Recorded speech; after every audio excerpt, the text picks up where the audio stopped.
Hi, everyone. 2 years ago, my life changed forever. My wife, Kelsey, and I welcomed our daughter, Leela, into the world. Now, becoming a parent is an amazing, amazing experience. Your whole world changes overnight, and all of your priorities change immediately, so fast that it makes it really difficult to process sometimes. Now, you also have to learn a tremendous amount about being a parent, like, for example, how to dress your child. This was new to me. This is an actual outfit. I thought this was a good idea. And even Leela knows that it's not a good idea. So there was so much to learn and so much craziness all at once. And to add to the craziness, Kelsey and I both work from home. We're entrepreneurs. We run our own businesses. So Kelsey is develops courses online for yoga teachers. I'm an author. And so I'm working from home. Kelsey's working from home. We have an infant, and we're trying to make sure that everything gets done that needs done. And life is really, really, really busy.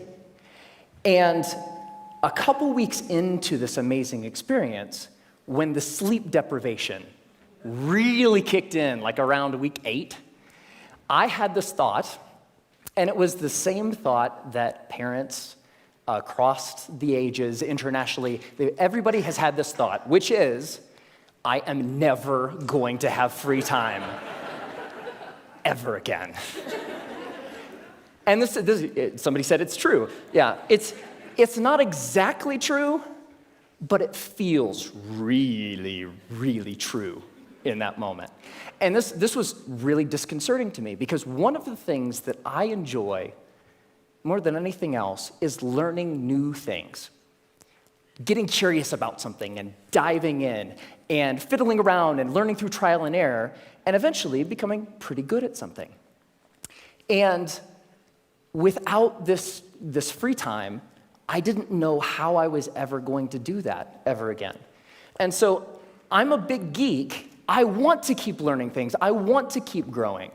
And so what I decided to do was go to the library and go to the bookstore and look at what research says about how we learn and how we learn quickly. And I read a bunch of books, I read a bunch of websites, and trying to answer this question, how long does it take to acquire a new skill? You know what I found? 10,000 hours. Anybody ever heard this? 10,000. It takes 10,000 hours. If you want to learn something new, if you want to be good at it, it's going to take 10,000 hours to get there. And I read this in book after book and website after website, and my mental experience of reading all of this stuff was like, no! I don't have time. I don't have 10,000 hours. I am never going to be able to learn anything new ever again. But that's not true. So 10,000 hours, just to give you a rough order of magnitude, 10,000 hours is a full-time job for 5 years. That's a long time. And we've all had the experience of learning something new, and it didn't take us anywhere close to that amount of time, right? So what's up? There's something kind of funky going on here. What the research says and what we expect and have experiences, they don't match up. And what I found, here's the wrinkle. The 10,000-hour rule came out of studies of expert-level performance. There was a professor at Florida State University. His name is K. Anders Ericsson. He's the originator of the 10,000-hour rule. And where that came from is he studied professional athletes, world-class musicians, chess grandmasters, all of these ultra-competitive folks in ultra-high-performing fields, and he tried to figure out how long does it take to get to the top of those kinds of fields. And what he found is the more deliberate practice, the more time that those individuals spent practicing the elements of whatever it is that they do, the more time you spend, the better you get. And the folks at the tippy top of their fields put in around 10,000 hours of practice. Now, we were talking about the game of telephone a little bit earlier. here's what happened. An author by the name of Malcolm Gladwell wrote a book in 2007 called Outliers, the Story of Success. And the centerpiece of that book was the 10,000-hour rule. Practice a lot, practice well, and you will do extremely well. You'll reach the top of your field. So the message, what Dr. Erickson was actually saying is, it takes 10,000 hours to get to the top of an ultra-competitive field in a very narrow subject. That's what that means. But here's what happened. Ever since Outliers came out, immediately came out, reached the top of the bestseller list, stayed there for 3 solid months. All of a sudden, the 10,000-hour rule was everywhere. And a society-wide game of telephone started to be played. So this message, it takes 10,000 hours to reach the top of an ultra-competitive field, became, it takes 10,000 hours to become an expert at something, which became, it takes 10,000 hours to become good at something, which became, it takes 10,000 hours to learn something. But that last statement, it takes 10,000 hours to learn something, it's not true. It's not true. So, what the research actually says, if I spent a lot of time here at the CSU library in the cognitive psychology stacks, because I'm a geek.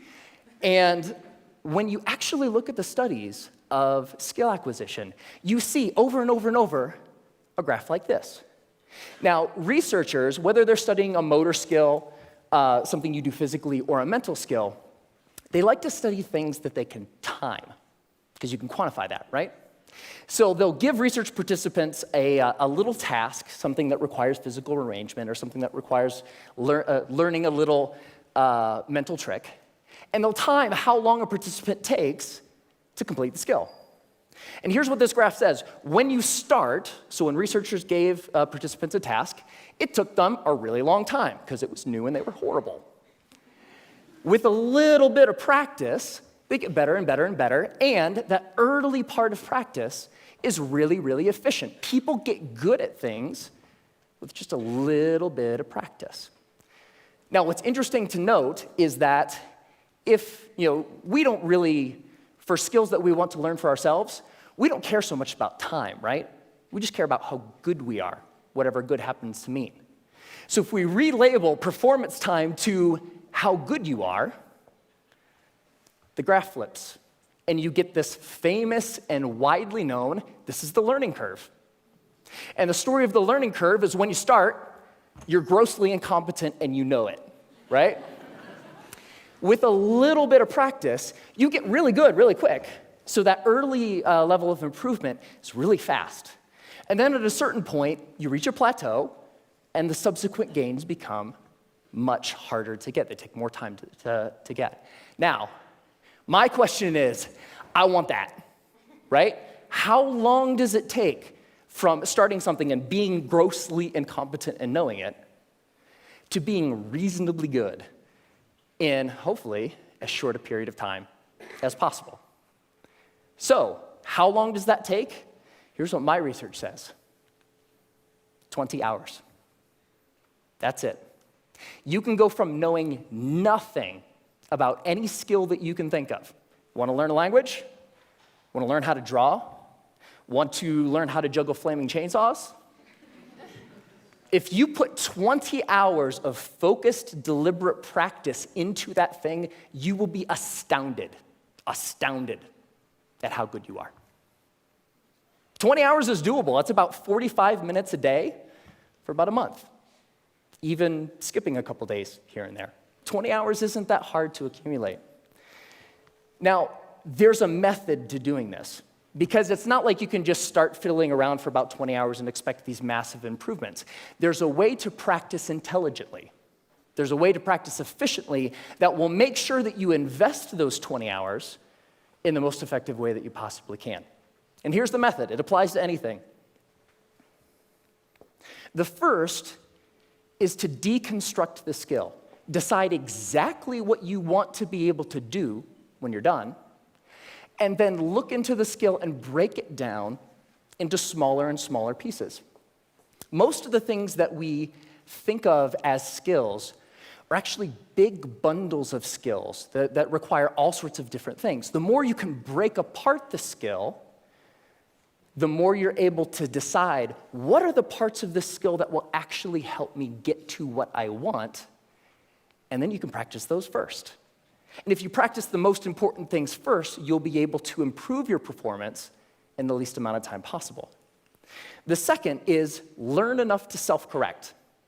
So get 3 to 5 resources about what it is you're trying to learn. Could be books, could be DVDs, could be courses, could be anything. But don't use those as a way to procrastinate on practice. I know I do this, right? Get like 20 books about the topic. It's like, I'm gonna start learning how to program a computer when I complete these 20 books. No, that's procrastination. What you want to do is learn just enough that you can actually practice and self-correct or self-edit as you practice. So the learning becomes a way of getting better at noticing when you're making a mistake and then doing something a little different. The third is to remove barriers to practice. Distractions, television, internet, all of these things that get in the way of you actually sitting down and doing the work. And the more you're able to use just a little bit of willpower to remove the distractions that are keeping you from practicing, the more likely you are to actually sit down and practice, right? And the fourth is to practice for at least 20 hours. Now, most skills have what I call a frustration barrier. You know, the grossly incompetent knowing it part. That's really, really frustrating. We don't like to feel stupid. And feeling stupid is a barrier to us actually sitting down and doing the work. So by pre-committing to practicing whatever it is that you want to do for at least 20 hours, you will be able to overcome that initial frustration barrier and stick with the practice long enough to actually reap the rewards. All right? That's it. It's not rocket science. 4 very simple steps that you can use to learn anything. Now, this is easy to talk about in theory, but it's more fun to talk about in practice. So one of the things that I've wanted to learn how to do for a long time is play the ukulele. Has anybody seen Jake Shimabukuro's TED Talk where he plays the ukulele and makes it sound like he's like an ukulele god? It's amazing. It's like, I saw that, it's like, that is so cool. It's such a neat instrument. I would really like to learn how to play. And so I decided that to test this theory, I wanted to put 20 hours into practicing the ukulele and see where we got. And so the first thing about playing the ukulele is in order to practice, you have to have one, right? So I got an ukulele, and my lovely assistant, thank you, sir. I think I need the cord here. It's not just an ukulele, it's an electric ukulele. Yeah. So the first couple hours are just like the first couple hours of anything. You have to get the tools that you're using to practice. You have to make sure that they're available. My ukulele didn't come with strings attached. I had to figure out how to put those on. Like, that's kind of important, right? And learning how to tune and learning how to make sure that all of the things that need to be done in order to start practicing get done, right? Now, one of the things when I was ready to actually start practicing was I looked in online databases and songbooks for how to play songs. And they say, okay, ukuleles, you can play more than one string at a time, so you can play chords. That's cool. You're accompanying yourself. Yay, you. And when I started looking at songs, I had an ukulele chord book that had like hundreds of chords. I was like looking at this thing, like, whoa, that's intimidating. But when you look at the actual songs, you see the same chords over and over, right? As it turns out, playing the ukulele is kind of like doing anything. There's a very small set of things that are really important and techniques that you'll use all the time. And so in most songs, you'll use 4, maybe 5 chords, and that's it. That's the song. You don't have to know the hundreds as long as you know the 4 or the 5. So while I was doing my research, I found a wonderful little medley of pop songs by a band called Axis of Awesome. And somebody knows it. And what Axis of Awesome says is that you can learn, or you can play pretty much any pop song of the past 5 decades if you know 4 chords. And those chords are G, D, E minor, C. 4 chords, pump out every pop song ever, right? So I thought, this is cool. I would like to play every pop song ever. So that was the first song I decided to learn, and I would like to actually share it with you. Ready? All right.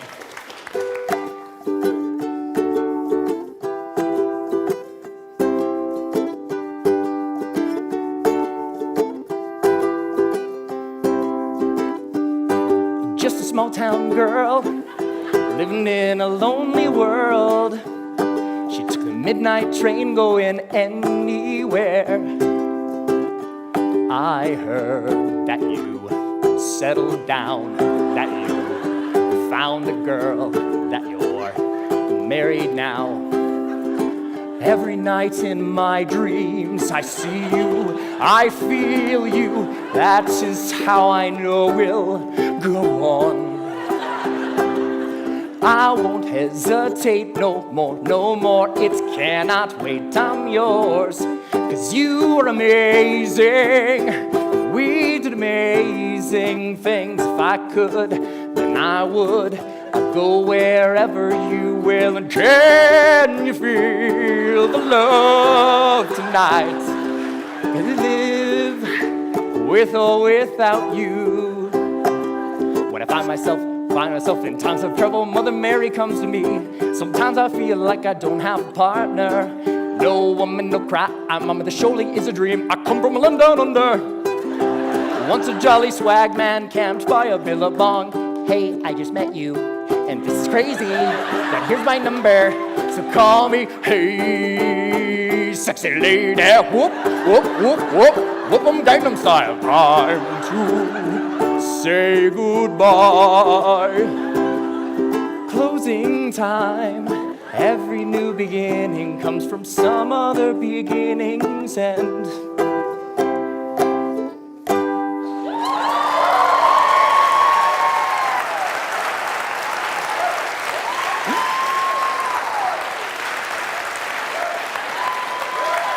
Thank you. Thank you. I love that song. And I have a secret to share with you. So by playing that song for you, I just hit my 20th hour of practicing the ukulele. Thank you.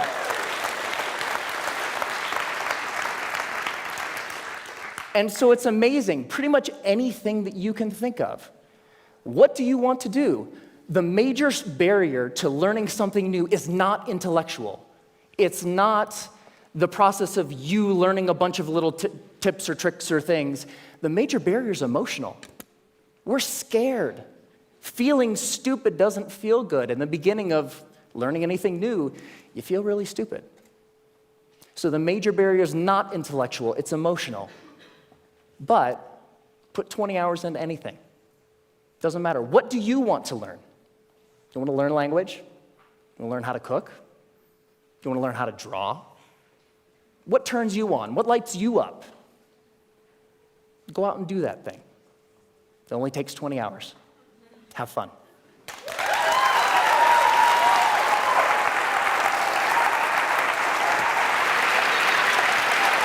Great job.